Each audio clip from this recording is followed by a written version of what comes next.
at these events talking about what far red does good and what it does bad. And one of these things that keep coming up, people keep talking about color and far reds. And like, Ben, I need you to put some truth to this myth, because there's just so much talking head out there. We need to find out what's really going on, my dude. Yeah. So there's so many benefits to far red. Far red has a lot of benefits, right? But far red for color is color neutral, or actually inhibits color. And this is not only across cannabis, but across leafy greens and all other types of plants. Far red doesn't, elicit a hormone response to create anthocyanins.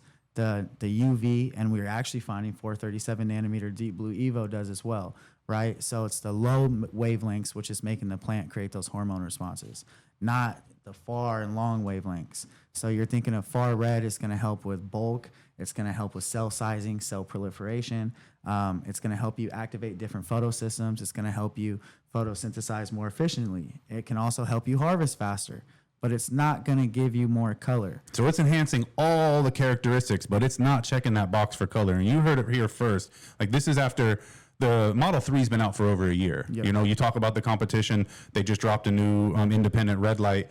And this is something that we've had out for over a year.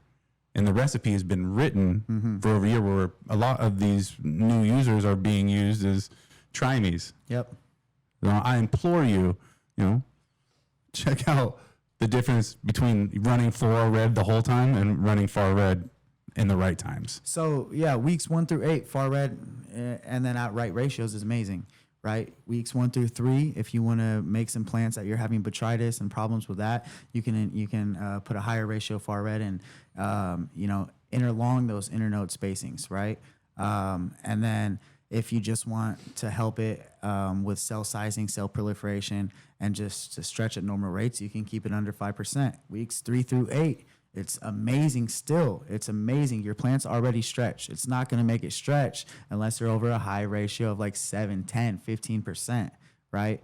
And then so keeping that through weeks 4 through 8 has helped with bulking. Then I know places that don't run it at all, right? So 4 through 8 right now, we're trying to find what's optimal through strains. Week 9, we do know that week 9, it doesn't help with coloring. You should be ramping it down and then finishing with blues.